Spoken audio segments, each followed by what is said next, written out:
If you over 35 and still rapping, keep rapping, my boy. Keep going to that studio, because these motherfucking young bulls is trash. They're not authentic. They're not original. Majority of them is talentless. They don't have their own sound. They don't have their own identity. They all sound the same, do the same shit, dick eat off of each other. And honestly, majority of this music today is just trash. And you know why? Because see, back in the day, you didn't have to be known. You know what I'm saying? If you had the talent, the labels was going to make sure they made you known. You know what I mean? You didn't have to be known. Today, it's the opposite. If you got the talent, they don't give a fuck. They want to know if you popular. Do you have popularity? Do you have a large following, a fan base? And then if you got that, it don't matter if you trash. They want you. They want to sign you. So if you 35 and up, keep on going. Fuck all of that. Oh, I'm getting old shit. No. We need y'all. We need y'all to save music. We need the real lyricists back. We need the ones that, I'm saying, when music had a message, I'm saying, made an impact. Where when you listen to a song, you felt that shit. I'm saying, it spoke to you, talked to you. We need that. So if you 35 and up, keep rapping, Unc. Keep fucking going. Because we need you out here.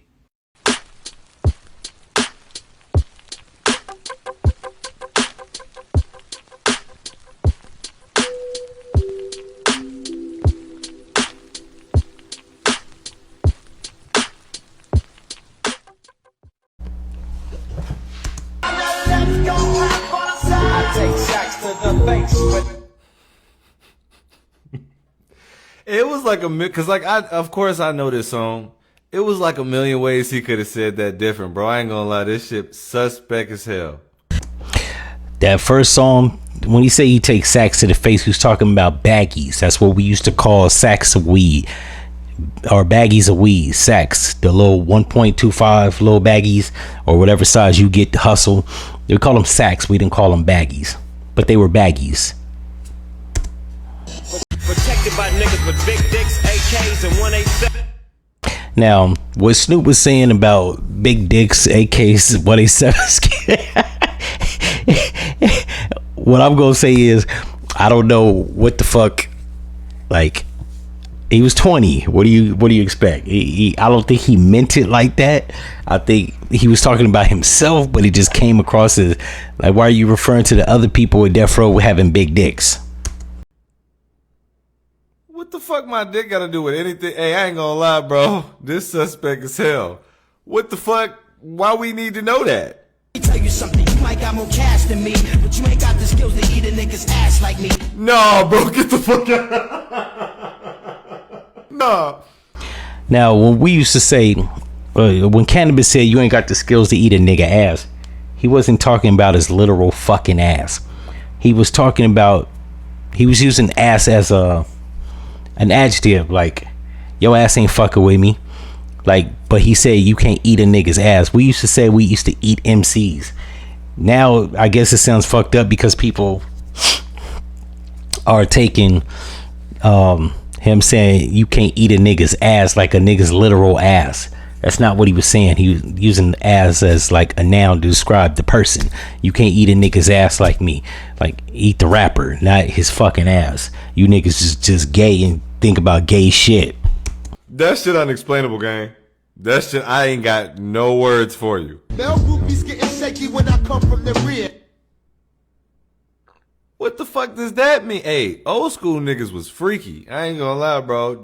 Now, when Redman said old school niggas male groupies get shaky when I come through the rear, the back of the building. I don't know what he meant, shaky, nervous, but he wasn't talking about like, once again, I don't know if it's the younger generation, they mind is fixated on sex and gay shit, because he wasn't talking about niggas getting shaky when he come through they rear. He's talking about the rear of the building where he was performing. They get nervous when I come through the back of the building. So then there's that. All these bars suspect as hell.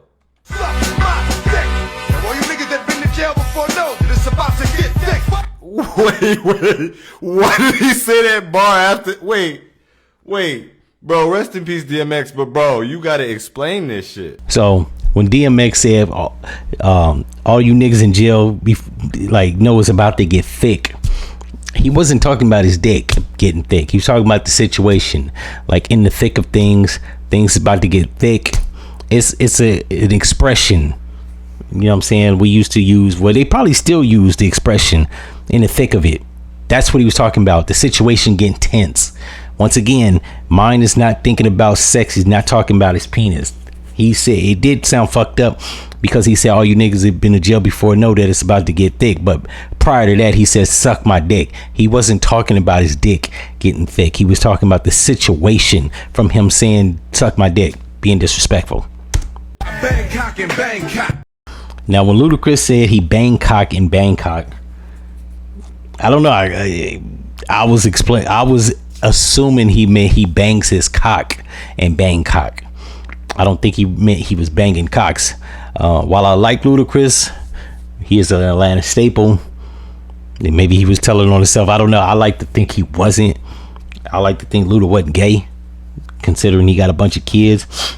And I think he's married now to a beautiful woman. But that's just where I'm at with it. I don't think he was. I think the words. I think he didn't have enough preface to that actual bar. So it sounds fucked up. But what he was saying was he bangs his cock in Bangkok, not Bangkok. I don't know. Look so good, huh? I suck on your daddy's dick. Now this one right here, this was just a fucked up bar all the way around. Like, it just sounded fucked up.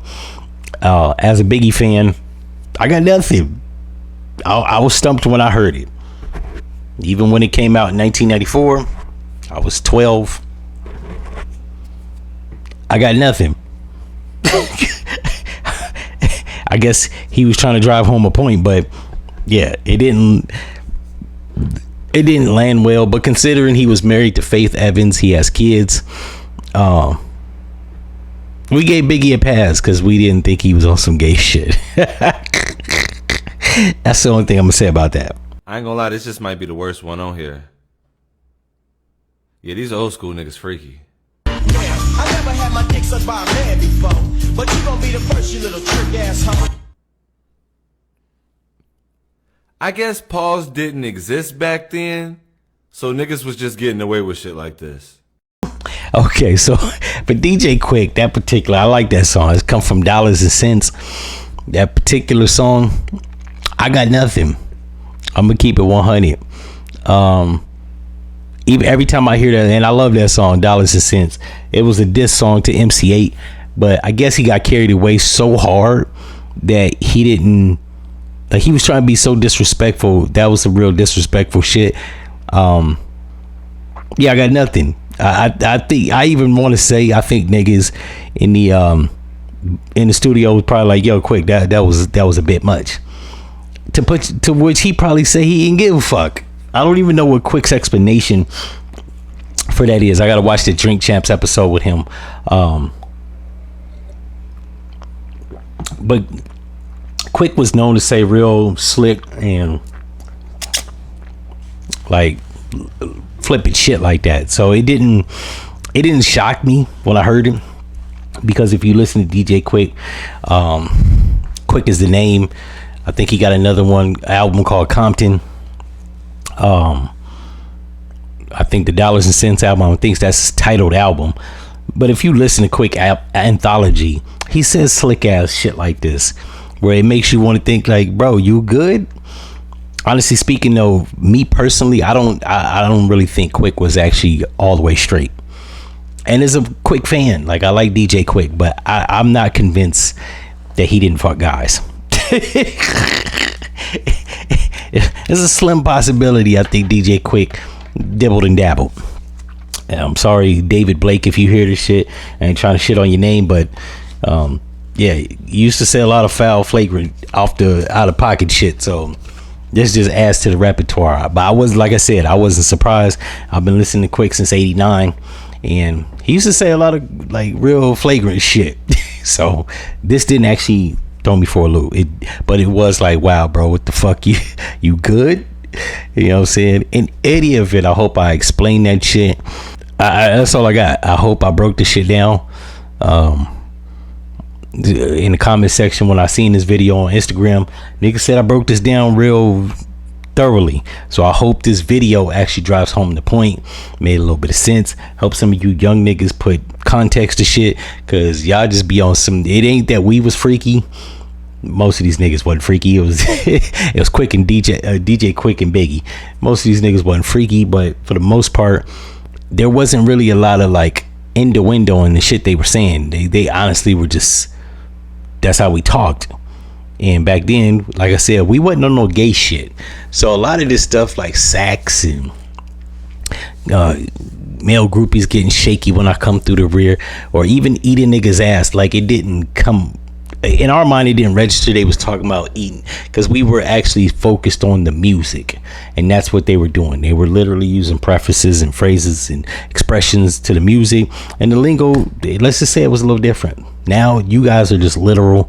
If a nigga say y'all eat your ass up, y'all niggas start thinking he talking about eating another man's butt, because that's on your brain. You motherfuckers probably need to read a book or two or three. In any event, if y'all like this episode, it's not monetized because it had a whole bunch of copyrighted music. So YouTube suck my dick. In any event, I'm out.